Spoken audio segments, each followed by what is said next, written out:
it's Gary Sly and the Legacy of Handmade Objects. I'm not going to do my full broadcast for the week here, but hanging out Memorial Day weekend at Flagler Beach, just about an hour and a half up the road from Leesburg.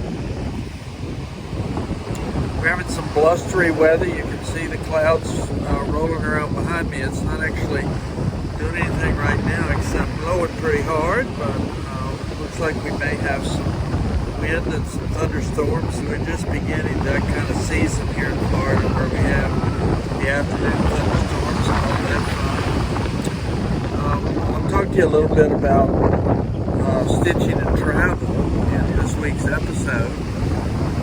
I'm not sure that everybody is as obsessive about their handwork as I am, but if I'm going to be gone somewhere and know I'm going to be hanging out for a few hours, you can be sure that I'll have stitching with me. So I brought a project along. I'm working on a commission piece for someone, and it's a small piece with not a lot of threads and paraphernalia that goes along with it, so that's what I brought with me today, and I'll show you a little bit more about that. I guess for me, that's one of the advantages of stitching as a hobby, is that it's portable and it's something I can pretty much take wherever I go. You'll see videos and pictures of me stitching on airplanes and in airports and various locales. I have a picture on my Facebook of me sitting in a brightly lit window in Alaska while I was stitching on a piece. And often I can remember where I was when I was working on a particular piece of cross stitch as well. So anytime I'm traveling, it always kind of brings back memories of that sort of thing. I'm not going to spend too much time here. I'm going to go back to my book. I don't bring the stitching down to the beach with me, but I'm going to go back to my book. And then I'll pick up and talk to you a little bit more before my broadcast on Monday about what I've been working on. Well, hey guys, it's Gary again. It's Memorial Day weekend, and I made it back from my blustery trip to Flagler Beach. You can see I'm in the back room looking out over my back deck and backyard here, and of course the weather's much improved at this point. I realized when I was reviewing that first video that I looked a little bit like one of those Weather Channel guys out predicting hurricanes. June the 1st starts our hurricane season, but I'm hopeful that's not something we'll have to be spending too much time worrying about. Rather than focusing the camera on me at this point, I thought I would talk a little bit about some of the things that I have that remind me of travel. You probably know, and I've probably told you before, that I have about 6,000 vintage patterns, and I have tons of vintage kits here in the back room. One of the challenges always with the vintage stuff is how to keep track of it so that if somebody asks me for something specific, I know where to find it. It's not unusual for somebody to ask me for something and I know that I have it here somewhere, but by the time I find it, they've gotten tired of waiting and taken off again. So that's always a challenge, but these are categorized by subject more than by designer. So what I'm going to do today is look a little bit at the bin that I have categorized history and travel. It's one of my favorites because, as you can probably tell, I like to travel, and I like my cross stitch to kind of reflect that. So I'm just going to kind of walk through and show you some of the things I have. Now, I don't know which this probably falls more into the category of history than travel. Charles Ross did a series of these kind of historic pieces. That's called Men of Honor. Of course, if you've been to Paris, you know the Moulin Rouge.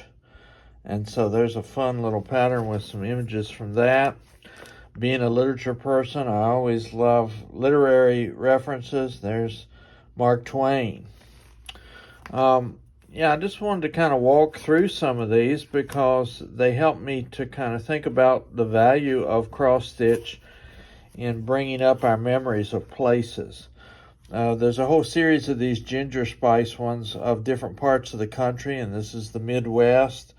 You know, here in Florida, we've got a lot of folks who didn't grow up in Florida, who may have come from Ohio or Indiana or some of the states that are characterized by this piece. And it's always kind of fun to take a look at those, have them on your wall to remind you of where you came from. Primrose Cottage is an English countryside pattern. By the way, if you see anything here and you're interested in it, just let me know. I'm always happy to put it in the mail to you. I do have a pretty unusual kind of collection with stuff from all over. Like here's a Pioneer stock set of designs from Australia with an early Australian church and a building there. You won't find those in your Hobby Lobby or in your local Michael's store. Orient Express, got some really nice images there from Stony Creek. This is a fun one. American School of Needlecraft did this 100 flashbacks of the 20th century. To some people, 20th century seems a very long time ago, but for many of us, it's not. But it's got all kinds of wonderful images, like there's something that reminds us of Charles and Diana and their wedding in 1981. That's got a lot of patterns in it, if you're interested. One of my favorite series is this series by Heritage. It's called a Heritage series, where they do the state birds and the flower stamps from each of the states. And I believe there are 4 of these books altogether. This is book 2, which is the South. There's book 3 that represents the West. And they're just nice to have, whether you want to focus on an individual state or whether you want to do something larger like the African designs that they have here. Here's book 1, which is New England and kind of the mid-Atlantic area. And book 4 is the Midwest.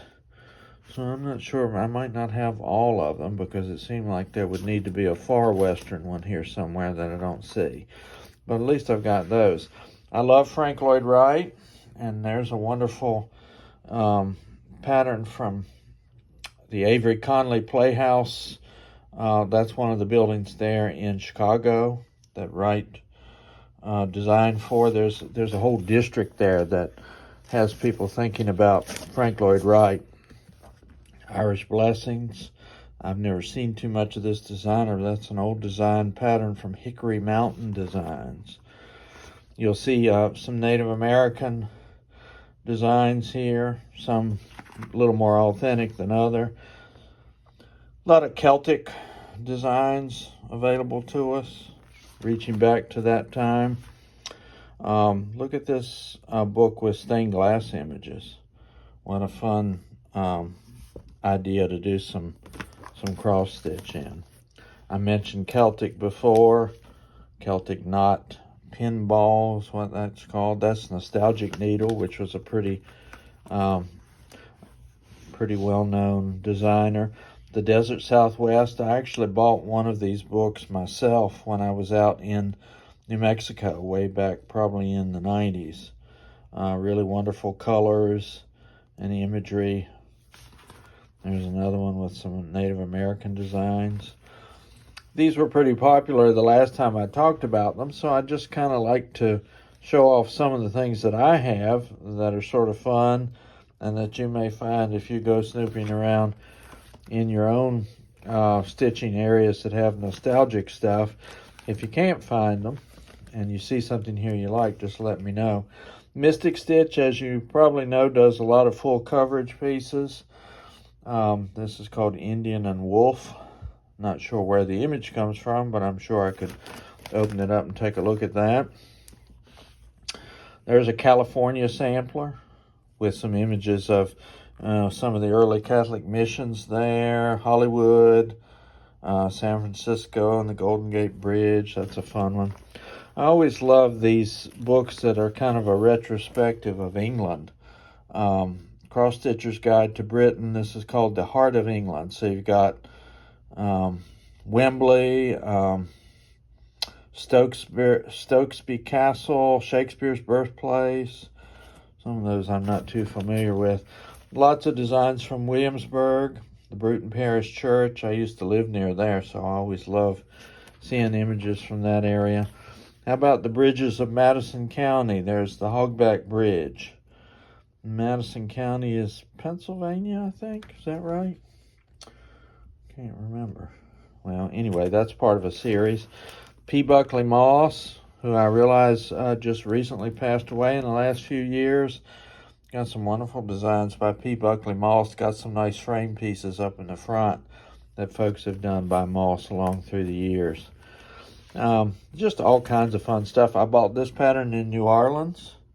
Red beans and rice, a real staple of Cajun culture. Parisian panache or panache. Not sure what the best way to pronounce that is. That's black and white stuff.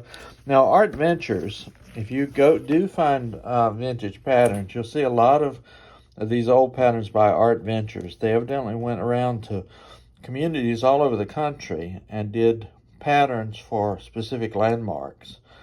So this is the Balboa Pavilion in a California landmark series that they had. Probably for a lot of this doesn't mean anything, but somebody probably has been there and maybe has some memories of it, and that's why these are so much fun. I have pieces that I've been stitching through the years that represent places that I've visited, and I very much want to, at some point, put them together in a quilt. This is the word welcome around the world, so you could put those together on a banner like they have, or you can do them individually. Wonderful piece there called Greek Vase. Now that's a cross stitch pattern, but that would also make a really nice needlepoint if somebody were interested in it. That's why I encourage you to go and snoop around at places where you see these kind of vintage patterns. There's a Celtic collection. Probably if I opened this up, it would talk a little bit about where those images came from. Scottish Castle, an old cat's cradle needleworks design. That's a sampler as well. Look at the Japanese footbridge. Fine Arts Heritage Society did some of these wonderful designs. That'd make a nice cross stitch or a nice needlepoint. I'm really not getting to all of them here because there's more here than I have time for. Music in America is a nice series that Ronnie Rowe Designs did a while back. And I've got quite a few of these. There's one that represents Nashville. Another one of those wonderful, no, that's the same Heart of England that I showed you before. Remember I talked about Art Ventures. There's Independence Hall in Philadelphia. Here's another Art Ventures. The Jefferson Memorial, of course, in Washington, D.C. I love full coverage, as you know, and here's one of our favorite stitching pieces of fine art. There's the Lace Maker by Vermeer, which is done in kind of cross stitch. And I also have the girl with the pearl earring here in the shop somewhere too. Let's see, what else is fun here? There's masks from New Orleans and helping us think about Mardi Gras. Look at this. This is the Guess Ogle House. Is in Cary, North Carolina. So, you know, a local organization there probably put this together, maybe used it as a fundraiser for something they were doing there. The Great American Passenger Train, something that train enthusiasts would really love. Here's another Art Ventures with the Grand Canyon. I'm not sure that's the best image I've ever seen of the Grand Canyon, but it certainly captures some of the pictures. There's Art Ventures, Golden Gate Bridge. Aren't these fun? It's just great to kind of look through things and think about where we've been. Verandas, I believe that's probably Charleston. If not, someplace very similar to that. There's the Governor's Palace at Williamsburg. What else is here? I sometimes just come back here and look through these and dream about the kind of things that I want to do. This is a European design, and so I don't know too much about the origin of it unless I pick it up and look at it. in more detail. But isn't that a striking kind of shades of browns there? Needle sketches of Williamsburg. This would be really fun if you like some kind of simple designs. The Santa Barbara Mission. There we are with Art Ventures again. I know there's... I remember a few years back somebody came in from Lancaster County, Pennsylvania, and they were amazed that I had some patterns from that area that had been designed specifically for that place. Rooftops. I'm pretty sure this is Charleston. A lot of you maybe have seen that. Here's the Riverwalk in San Antonio. Isn't that a wonderful picture there, too? Let's see. What else have I got in here? I'm making my way. I talked about railroads a while back. There's another really nice piece with some specific railroad memories. What's this one here? Look at the covered bridge. That's an old Stony Creek design. I don't know if there's specific images referenced there, but it certainly is some nice nostalgic looking designs. I actually did one of these seasonal covered bridges and used some barn wood from an old abandoned barn to frame it with. So that's a nice series. You got all 4 seasons there. I'm just going to hit a couple more of these because I know I'm running out of time. The windmill, the famous windmill there in Colonial Williamsburg that, of course, was recreated. Here's a wonderful South of the Border sampler. Look at that, from Cooler Designs, made out in California, but it's got all kinds of Day of the Dead images and wonderful colors there. Let's see, what else? I bought a lot of these Navajo rug patterns when I was out in the Four Corners area a few years back. Germantown is one of the trading posts there, and the rug designs are often named after the trading posts where they became popular. And then I have some cross stitches of that area. When I took a cruise to Alaska a few years back, I got a pattern with wildflowers of Alaska, and there's the fireweed. Just a wonderful design. I love Mystic Stitch. I've already talked about that. There's Varenna Harbor. Varenna, probably in Italy somewhere. Not sure. Not as familiar with that as some of the bigger names there. What do we got here? Oh, that's Mount McKinley or Denali, depending on which area you might have visited it. The Village Wedding. That's a full coverage. That's actually called a needlepoint chart, but it's something you could do in cross stitch or needlepoint. So I'm kind of coming to the back here. I do have a nice series of states. These were designed by a Ukrainian designer, and I got them as digital downloads. But I have most of the states here. These are quite nice. They're simple. They have just a few colors, and they have some of the wonderful images that would be distinctive from each of the states. So that's a nice thing. I know I bought those around about the beginning of the war between Russia and Ukraine as a way to kind of be supportive of designers who were there in Ukraine. The Wren Building in Williamsburg, of course, famous landmark that marks the College of William and Mary there, back in the land where I grew up. And I guess I'll end with this Washington, D.C. piece, which is very much the kind of thing I would have bought when I was younger and was maybe visiting Washington, D.C. and would use it as a keepsake or a remembrance of that time. So that's kind of, since I was away this weekend and thinking about coming holidays and trips and so many of the wonderful trips that I've had in the past, I thought it might be a fun time to kind of look through, see some of the collections that I have, excuse me, but also maybe to spur you on to go and start looking around for some of these as you travel. So as we head into the official start of summer, I hope you have some safe travels and some opportunities to explore. And if you don't, I hope that you're exploring through your mind as you read books and cross-stitch and think about all the wonderful things that are around us in the world. As always, this is Gary Sly, and it's the legacy of Handmade On.